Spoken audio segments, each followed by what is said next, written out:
नमस्कार दोस्तों, Pearl Academy के यूट्यूब चैनल पर आप सभी का तहे दिल से स्वागत करता हूं। Delhi police head constable ministerial के रिगार्डिंग हमने प्रैक्टिस सेट की एक सीरीज स्टार्ट की हुई है। उसी क्रम को आगे बढ़ाते हुए आज हम प्रैक्टिस सेट 20 को सॉल्व करेंगे। तो पहला क्वेश्चन देखिए, 504 विद्यार्थियों वाले एक विद्यालय में लड़कों और लड़कियों की संख्या का अनुपात 13:11 है। यदि 12 और लड़कियां भर्ती कर ली जाती हैं तो उनका नया अनुपात क्या होगा। देखो 504 थे स्टार्टिंग में, बॉयज और गर्ल्स का जो रेशियो था वो था 13:11। तो अगर देखो रेशियो को मैं जोड़ता हूं तो 13 और 11 कितना 24 हो गया। पर इसमें जो एक्चुअल वैल्यू वो क्या है 504। तो 24 में कितने की गुणा करनी होगी, 21 की गुणा करनी होगी, तब 504 आएगा। तो 13 में भी 21 से गुणा होगी और 11 में भी 21 से गुणा होगी। तो लड़के कितने आ गए 273 और लड़कियां कितनी आ गई 231। अभी ये क्या कह रहा है कि 12 और लड़कियां भर्ती कर ली जाती हैं। तो 12 लड़कियां मैं और जोड़ देता हूं तो ये कितनी हो जाएंगी 243 हो गई और ये 273। अभी पूछ रहा है कि अब क्या रेशियो होगा। तो 273 बटे 243, इसको 3 से काट देते हैं। 3 नाम 27, 3 एकम 3 और ये 3 अट्ठे 24 और एक 3 एकम 3। तो 91 बटे 81 नया रेशियो आ जाएगा। तो इस क्वेश्चन का आंसर कौन सा है, ए इस क्वेश्चन का आंसर हो जाएगा। अगला क्वेश्चन देखते हैं, ए और बी की मासिक आय 5:6 के अनुपात में है तथा उनके मासिक व्यय का अनुपात 3:4 है। यदि वे प्रति माह 1800 रुपये और 1600 रुपये की बचत करते हैं तो बी की मासिक आय ज्ञात कीजिए। देखो ए और बी हैं दो, इनकी जो आमदनी है मतलब जो इनकी इनकम है उनका क्या रेशियो 5:6 और इनका जो एक्सपेंडिचर है जो ये खर्च करते हैं वो किस रेशियो में, वो है 3:4 में, ठीक है ना। और ये जो सेविंग करते हैं वो सेविंग एक्चुअल वैल्यू दे रखी है, इसकी 1800 रुपये है और इसकी 1600 रुपये है। अभी ये पूछ रहा है कि 20 की मासिक आय बताओ। तो देखो यहाँ पे ये रेशियो की वैल्यू है तो यहाँ पे एक मल्टीप्लाइंग फैक्टर हमको यूज करना पड़ेगा। मैं इसमें x यूज कर लेता हूँ और इसमें y यूज कर लेता हूँ कि इसमें x से मल्टीप्लाई कर लूंगा और इसमें y से मल्टीप्लाई कर लूंगा। तो देखो a के लिए क्या इक्वेशन बनेगी, 5x उसने जो भी इनकम की थी और 3y जो उसने एक्सपेंडिचर किया था। तो उसके पास अगर मैं इनकम में से एक्सपेंडिचर को माइनस कर देता हूँ तो कितने पैसे बचे 1800 रुपये बचे। ये इक्वेशन 1 हो गई। दूसरी इक्वेशन कैसे निकालेंगे, ये होगी 6x और माइनस में आ गए 4y इज इक्वल टू 1600 रुपये। ये होगी इक्वेशन बी के लिए, ठीक है ना। अभी मेरे को क्या निकालनी है, मेरे को निकालनी है इनकम। इसका मतलब मेरे को x का फैक्टर चाहिए, मेरे को 6x निकालनी है ना, तभी तो पता चलेगा ना कि b को कितनी इनकम हुई थी। तो मेरे को x को वैल्यू को निकालना है तो मैं इन दोनों वैल्यू को एलिमिनेट करने की कोशिश करूंगा।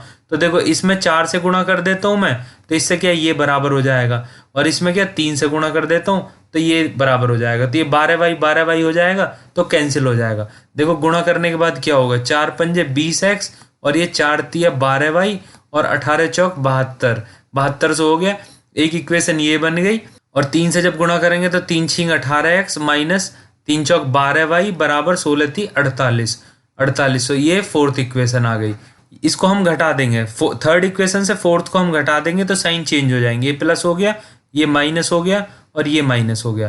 तो 12y से 12y कैंसिल हो जाएगा और 20 में से 18 गए तो कितना बचा 2x बराबर 7200 में से 4800 गए तो क्या बचेगा 2400। यहाँ से x की वैल्यू आ जाएगी 1200। देखो इसने b की मासिक आय पूछी थी तो b की मासिक आय कितनी थी 6x और x की वैल्यू कितनी आ गई हमारे पास 1200। तो 6 में 1200 से गुणा कर दूंगा तो ये क्या आएगी 12×72 मतलब 7200 रुपये उसकी मासिक आय आ गई। तो इस क्वेश्चन का आंसर कौन सा हो गया, डी इस क्वेश्चन का आंसर हो गया। अगला क्वेश्चन देखते हैं, नीलम अपनी कुल आय का 20% मकान के किराए तथा शेष का 70% घरेलू मदों पर खर्च करती है। यदि वह 3600 रुपये की बचत करती है तो कुल आय बताओ उसकी। देखो मैं मान लेता हूँ वो 100% कमाती है, जो भी अमाउंट कमाती है उसका क्या 20% तो इसने ये मकान के किराए पे खर्च कर दिए तो उसके पास बचे कितने 80% वैल्यू बची। उसके लिए भी ये क्या कहती है कि 70% जो बाकी घरेलू मद है उन पर खर्च करती है। तो 80 का 70% कितना हो जाएगा 8 सत्ते 56 मतलब 56% हो गया। 80 का जब 70% आप निकालोगे, बचे हुए का 70% बोल रहा है, ऐसा नहीं कि 100 का 70%। तो 80 का 70% कितना हो गया 56 और अगर 70% 56 है तो बचा कितना 30%। ये कितना हुआ 8 थी 24, 30 इसलिए लिखा क्योंकि 70% तो वैल्यू 56 होगी तो बची कितनी 30% ही बची ना। कोई भी वैल्यू अपनी 100% होती है तो 70 इधर चला गया तो 30 इधर बचा तो ये आ गया 24%। 24% क्या कह रही है कि 70% तो उसने खर्च कर दिया, ये जो बाकी बचा वो बचत थी। तो ये 24% की वैल्यू जो है वो क्या है, 3600 रुपये है। तो पूछ रही कि टोटल आय कितनी थी। अगर मेरे को 24% की वैल्यू पता है तो मैं 100% की वैल्यू निकाल सकता हूँ। तो देखो 3600 बटे 24% हो जाएगा और गुणा 100 हो जाएगा। इसको हम सॉल्व कर लेंगे, क्या होगा, 12 दूनी 24 और ये गया 12 तिये 36, ये 300 आ गया, 2 से गया ये 150 बार, ये कितना आ गया, 15,000 रुपये आ गए 100%। तो इस क्वेश्चन का आंसर ए हो जाएगा। इसका मतलब उसकी कुल आय जो थी वो 15,000 रुपये थी। अगला क्वेश्चन देखते हैं, ए की आय बी की आय से 10% अधिक है। तो ए और बी मैं लिख लेता हूँ। ये कह रहा है कि ए की जो आय थी वो 10% ज़्यादा थी, मतलब बी की 100 थी तो ए की कितनी होगी, 110। अब पूछ रहा है कि बी की आय ए की आय से कितनी कम थी, तो 10 कम थी। और कितने पे कम थी, 110 से 10 कम थी ना ये 100, तो एक बटे में 110 ही लेंगे। किससे कम थी, 110 से कम थी ना, इसलिए बटे में 110 लेंगे, इंटू में 100। इसको हम सॉल्व करेंगे, देखो ये 0 से 0 गया, तो 100 में 11 से डिवाइड करेंगे तो क्या होगा, 11 नाम 99, 1 और बटे में 11, तो 9 से ही 1 बटे 11 इसका आंसर हो गया। ये इस क्वेश्चन का आंसर हो जाएगा। अगला क्वेश्चन देखते हैं, एक समतल मैदान से 27 मीटर ऊपर बिंदु पी से एक टावर के शीर्ष का उन्नयन कोण 30 डिग्री है। यदि टावर की ऊंचाई 100 मीटर है तो बिंदु पी की टावर के शीर्ष से दूरी होगी। देखो एक पी है, एक पॉइंट है पी, वो क्या है, समतल से कितना 27 मीटर ऊपर है, और पी बिंदु से एक टावर का उन्नयन कोण, एक ये टावर था 100 मीटर का, इसका उन्नयन कोण बता रहा है वो 30 डिग्री था। तो 30 डिग्री में बना लेता हूँ।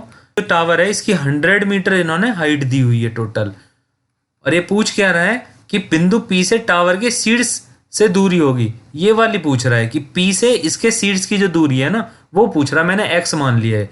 ठीक है, देखो ये भी 27 हो जाएगी, जब ये 27 है तो ये बचा कितना, ये 73 बचा।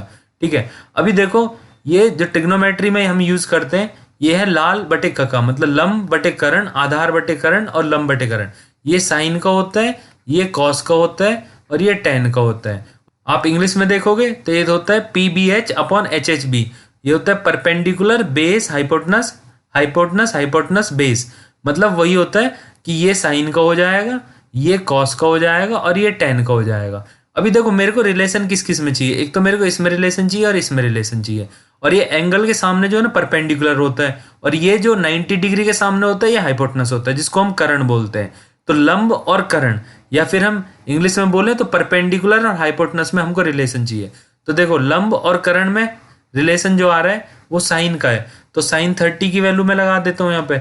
तो साइन 30 क्या होगा कि परपेंडिकुलर अपॉन हाइपोटनस, तो परपेंडिकुलर कितना हो गया 73 और हाइपोटनस कितना हो गया x, और साइन 30 की वैल्यू होती है 1/2, तो 73 बाई एक्स, यहाँ से मैं x की वैल्यू निकालूंगा तो 2 गुणा 73, अब x की वैल्यू निकलेगी 2 सत्ते 14, 146 मीटर। तो इस क्वेश्चन का आंसर कौन सा है, डी इस क्वेश्चन का आंसर हो जाएगा। अगला क्वेश्चन देखते हैं, किसी वस्तु को 72 रुपए में बेचने पर 10% की हानि होती है, 5% का लाभ प्राप्त करने के लिए उस वस्तु का विक्रय मूल्य कितना होगा। देखो इसमें पहले सेलिंग प्राइस दे रखी है 72 रुपए, यहाँ पे क्या है, इसको 10% की हानि हो रही है, तो पहले क्या है, मैं कॉस्ट प्राइस पे जाऊंगा कि 10% की हानि को हटाता हूँ, और उसके बाद फिर 5% का इसको लाभ दिला के फिर सेलिंग प्राइस निकालूंगा कि भाई क्या सेलिंग प्राइस होना चाहिए कि इसको प्रॉफिट हो।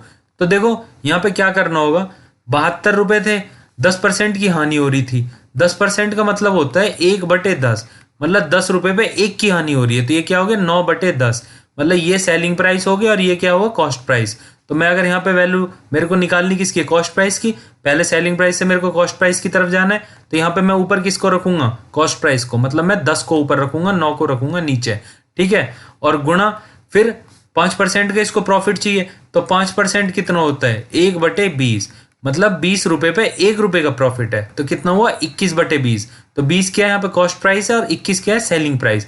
अब मेरे को किधर जाना है, देखो कॉस्ट प्राइस में निकाल चुका हूँ, ये वाली वैल्यू जो है वो कॉस्ट प्राइस निकल गया, मेरे को सेलिंग प्राइस की तरफ जाना है, तो क्या करूंगा मैं यहाँ पे 21/20। अब इसको हम सॉल्व कर लेंगे, देखो 10 दूनी 20 हो गया, और यहाँ से 9 से 8 बार ये चला गया, और 2 से ये 4 बार चला गया, तो ये क्या 4 गुणा 21, ये हो गया 21 चौके 84। आप ऐसा कर सकते हो, आप इसको अगर ये परसेंटेजों के चक्कर में नहीं फंसना है आपको, और आप सिंपल करना चाहते हो, तो आपको क्या है 72 गुणा, अभी आप देखो 10% की हानि हुई, इसका मतलब ये हुआ जो 72 रुपए है ना ये 90 के हैं, 10% की हानि के बाद मेरे को क्या 100 की तरफ जाना है, जो कॉस्ट प्राइस है। उसके बाद कह रहा है कि 5% का लाभ भी चाहिए, मतलब 105 की वैल्यू चाहिए अगर ये 100 की है, तो 100 से 100 कट जाएगा, और उसके बाद 9 से ये 72 कट गया 8 बार, और 5 से 2 बार कट गया, और इधर कट गया 21 बार, और 2 से फिर 4 बार कट जाएगा, और 4 और 21 की गुणा करेंगे तो 84। देखो इसमें थोड़ी सी कैलकुलेशन टफ हो जाती है, आप एक बार ये परसेंटेज का खेल समझ लोगे तो ये बड़े आसान तरीके से आपका आंसर आ जाएगा। है एक ही चीज, ये सेम ही बात है, कुछ ऐसा नहीं है कि ये अलग अलग है। तो इस क्वेश्चन का आंसर कौन सा? डी इस क्वेश्चन का आंसर हो जाएगा 84। देखो अगला क्वेश्चन देखते हैं। 20% और 10% के क्रमिक बट्टों के समतुल्य एक अकेला बट्टा बताओ। देखो ये सक्सेसिव डिस्काउंट की बात कर रहा है। एक तो होता है सिंपल फॉर्मूला कि a प्लस बी को जोड़ दो माइनस ए बी बटे 100 कर दो, ये फॉर्मूले में आप अप्लाई करो तो ये कितना 20 हो गया और ये 10 हो गया, और 20 को 10 में मल्टीप्लाई करो, बटे में हो गया 100। एक तो ऐसे निकल जाएगा, ये 30 हो गया, और यहाँ से दोनों जीरो कट हो जाएंगी, तो यहाँ से क्या बचा 2, मतलब 28% हो जाएगा अगर दो सक्सेसिव डिस्काउंट देंगे 20% और 10% का। एक तो ये सिंपल आपका फॉर्मूला है। अगर आप फॉर्मूला नहीं लगाना चाहते तो कैसे करोगे? देखो 20% की वैल्यू होती है 1/5, मतलब 5 में 1 का डिस्काउंट हुआ, और 10% की वैल्यू होती है 1/10, मतलब 10 में 1 का डिस्काउंट हुआ। तो पहला वाला देखेंगे कि 5 में 1 का डिस्काउंट हुआ तो बची वैल्यू कितनी 4, और नीचे वाले में 10 में 1 का डिस्काउंट हुआ तो बची वैल्यू 9। तो ये कितना हो गया 50, और इधर हो गया 9 चौक 36, मतलब 50 पे कितने का डिस्काउंट हो गया 14 रुपए का।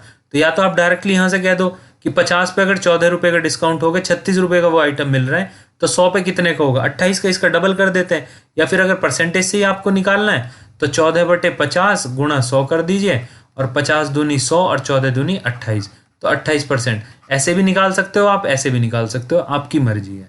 तो इस क्वेश्चन का 28% मतलब सी इसका आंसर हो जाएगा। अगला क्वेश्चन देखते हैं। किसी घड़ी का अंकित मूल्य 1000 रुपए, एक फुटकर विक्रेता उसे 2 क्रमिक बट्टों पर 810 रुपए में खरीदता है, जिनमें से एक 10% और दूसरा अपठनीय है। दूसरे बट्टे की दर बताओ। देखो एक तो सिंपल मेथड है आपका कि आप 1000 रुपए लिए, इस पर क्या आपने 10% की छूट दे दी, तो 1000 का 10% कितना 100 हो जाएगा, तो ये कितने बचे 900 रुपए बचे।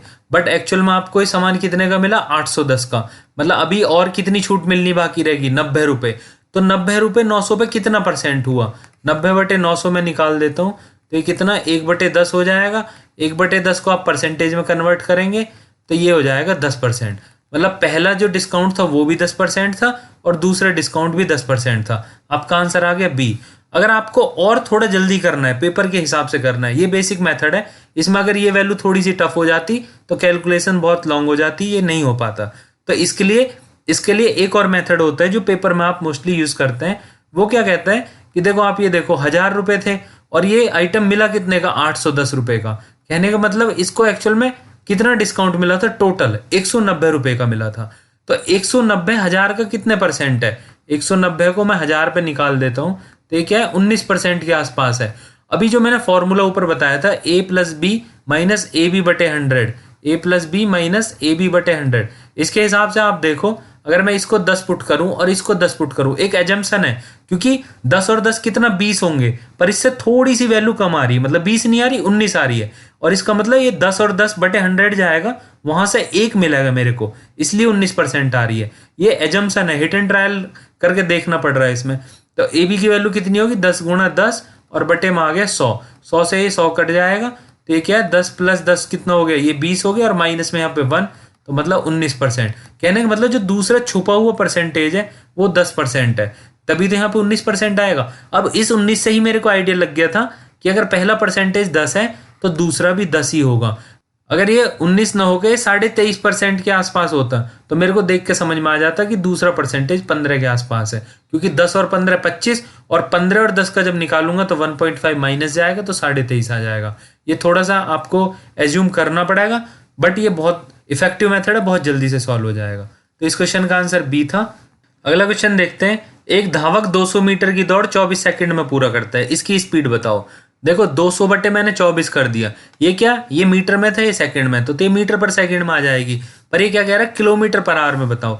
देखो 1 किलोमीटर पर आवर में क्या होता है 5/18 मीटर पर सेकंड होते हैं, ठीक है।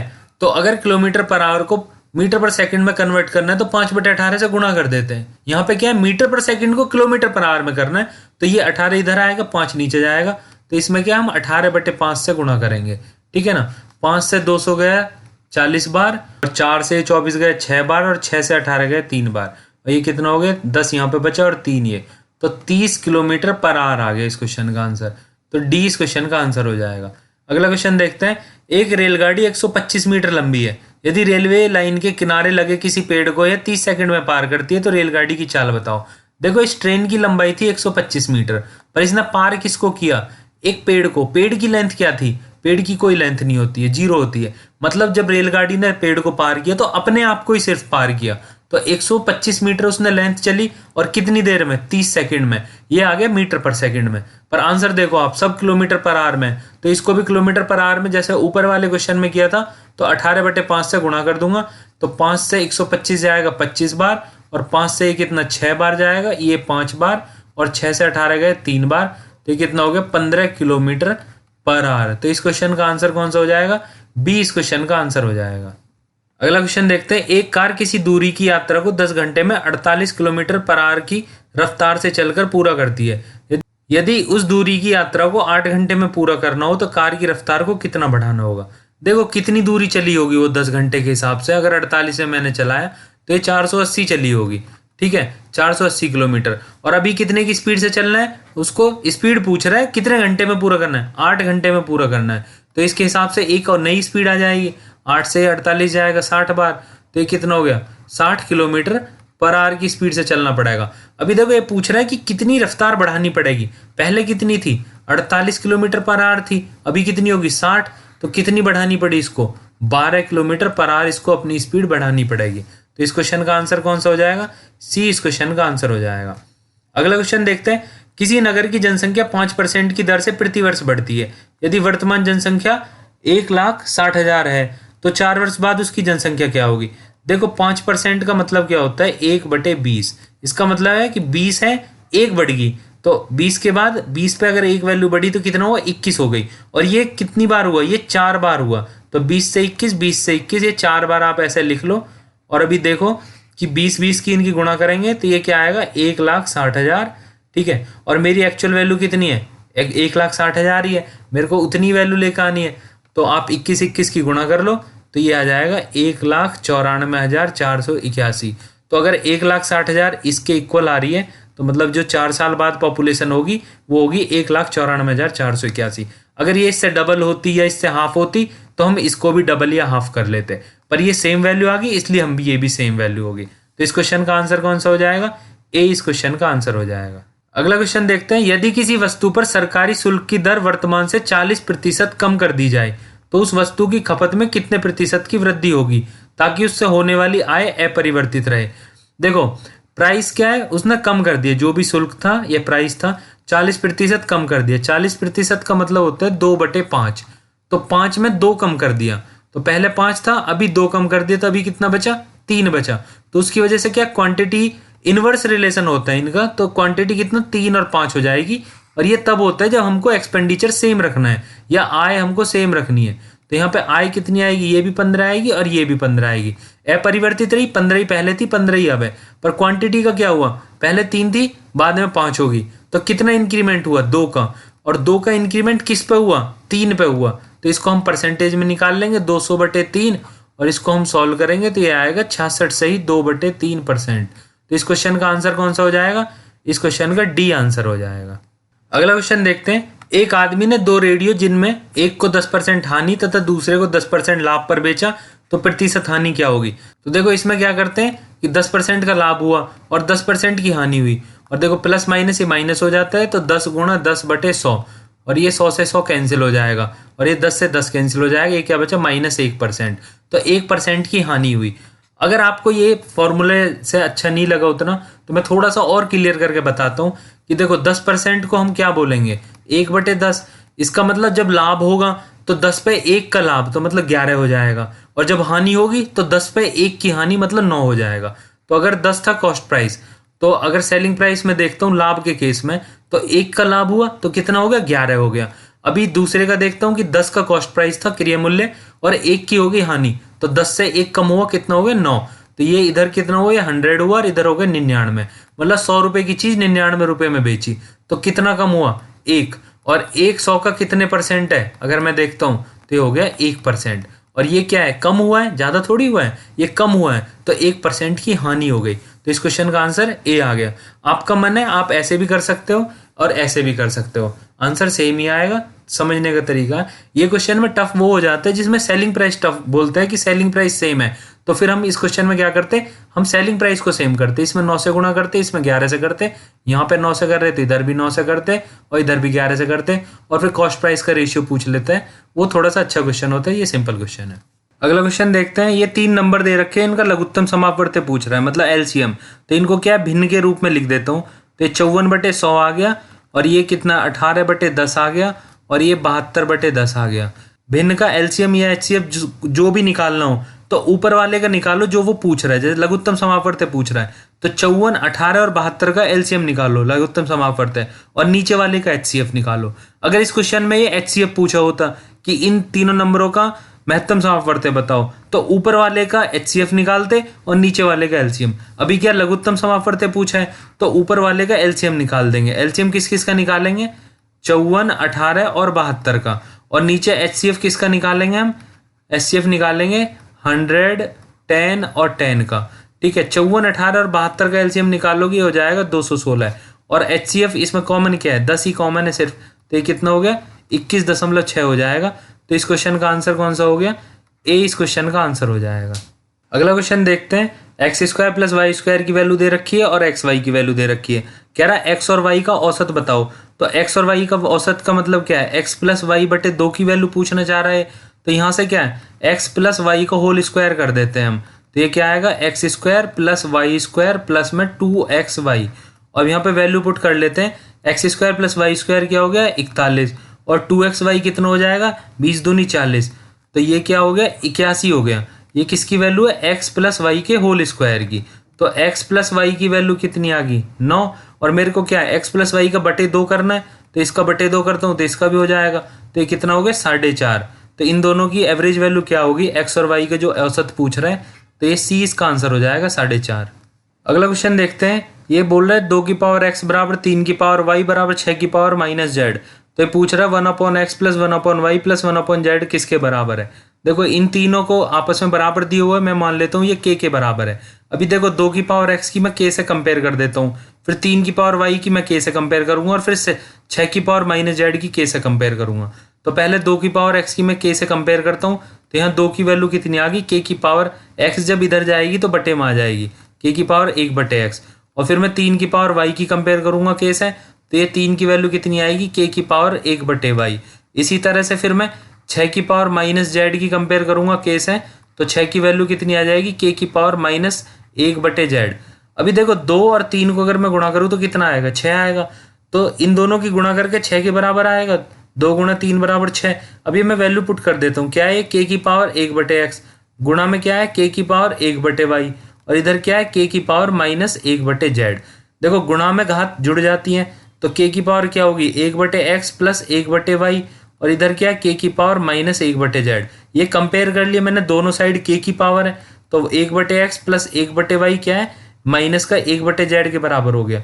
इसको मैं इधर ले आता हूँ, तो ये क्या हो जाएगा 1/x + 1/y प्लस 1/z की वैल्यू कितनी आ गई 0। यही क्वेश्चन में पूछ रहा था कि इसकी क्या वैल्यू होगी, तो इसकी वैल्यू हो जाएगी 0।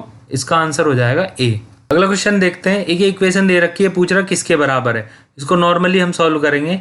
देखो 1 + sin थीटा इधर गया, 1 - sin थीटा इधर गया, तो क्या हो गया 1 - sin थीटा, और प्लस में क्या है 1 + sin थीटा, और इन दोनों की आपस में गुणा हो जाएगी, तो क्या हो जाएगा 1 - sin² थीटा। ये a प्लस बी हो गया और ये a माइनस बी हो गया, तो a² - b² वाला मेथड लगा दिया। sin थीटा से sin थीटा कैंसिल हो गया, ऊपर बचा 2 और नीचे बचा 1 - sin² थीटा को हम बोलते हैं cos² थीटा। और देखो cos² थीटा जब ऊपर जाएगा तो ये क्या हो जाएगा sec² थीटा। तो ये हो गया आंसर 2 sec² थीटा। तो इस क्वेश्चन का आंसर कौन सा हो जाएगा, ए इस क्वेश्चन का आंसर हो जाएगा। अगला क्वेश्चन देखते हैं। एक कोण जो 360 से कम है और 180 से अधिक होता है तो उसे क्या बोलते हैं, तो उसको बृहत् कोण बोलते हैं, और ये एक थ्योरेटिकल क्वेश्चन है। इसके बाद देखते हैं। एक नियमित बहुभुज के प्रत्येक आंतरिक कोण का माप कभी नहीं हो सकता, मतलब वो जो फॉर्मूला होता है जो किसी भी बहुभुज के आंतरिक कोण का फॉर्मूला होता है वो होता है n-2/n गुणा 180। अब आप n की वैल्यू पुट करते चले जाओगे, आंतरिक कोण की वैल्यू आती चली जाएगी। अब ये कह रहा है कि इनमें से कौन सा नहीं हो सकता, तो मेरे को वैल्यू पुट कर करके देखनी पड़ेगी कौन सा नहीं। पहले मैं 150 को रखता हूँ, तो देखो 0 से 0 कैंसिल हो गई, और 3 से देखो 3 छिंग 18 और 3 पंजे 15, तो इसको सॉल्व करूंगा मैं, तो ये कितना 6n माइनस 12 बराबर 5n आ गया। ठीक है, 5n को इधर ले जाऊंगा तो n बराबर 12, मतलब जिसकी साइड 12 होंगी वहां पे ये अप्लाई हो जाएगा। अभी 105 को रखता हूँ मैं सेम फॉर्मूले के सामने, n-2/n गुणा में हो गया 180 और बराबर हो गया 105 डिग्री। तो इसको मैं सॉल्व करूंगा तो ये क्या 15 से कितनी बार जाएगा, 15 कम 15 और 3 0 15 दूनी 30 और ये 15 सत्ते 105। ठीक है ना, तो इसको 12n माइनस 24 बराबर कितना हो गया 7n। 7n को इधर लेके आ जाऊंगा तो 12n में से 7n गए तो 5n बराबर 24, और n की वैल्यू क्या आ जाएगी 24/5, तो n की वैल्यू आ जाएगी 24/5। ऐसा तो पॉसिबल है नहीं, साइड जो है तो वो क्लियर होनी चाहिए, इंटीजर फॉर्म में होनी चाहिए, 1 2 3 4 5 6, ये क्या 24/5। तो इसमें इस 105 डिग्री के लिए आंतरिक कोण नहीं हो सकता, तो इस क्वेश्चन का आंसर क्या है, बी इस क्वेश्चन का आंसर है। फिर भी देखो आप अपने लिए वेरीफाई अगर करना चाहते हो तो आगे हम वेरीफाई कर लेते हैं। इस क्वेश्चन का आंसर निकल चुका है 105 डिग्री। तो अगला देखते हैं, n-2/n गुणा 180 बराबर कितना 108 डिग्री। तो इसको 12 से डिवाइड कर लो, ये कितना 12 कम 12 6 12 पंजे 60 और 12 निम्मा 108, इसको कर देंगे और 3 से काट लो, 3 पंजे 15 और 3 तिया 9। इसको हम सॉल्व करेंगे तो ये कितना हो गया 5n माइनस 10, और इधर ये n इधर जाएगा तो ये कितना हो गया 3n। 5n और 3n को इधर ले लूंगा तो 5n में से 3n गए तो 2n बराबर 10, और n की वैल्यू कितनी आ गई 5, मतलब ये भी पॉसिबल है, इंटीजर वैल्यू आ रही है 5। अभी 144 को देखता हूँ, तो n-2/n गुणा 180 और बराबर में क्या है 144 डिग्री मैंने रखा, ये फॉर्मूला आंतरिक कोण का। अभी देखो इसको करते हैं हम, 12 से भाग करते हैं तो ये कितना 15 बार जाएगा और ये 12 बार जाएगा। फिर 3 से कट कर लेता हूँ, 3 पंजे 15 और 3 चौक 12।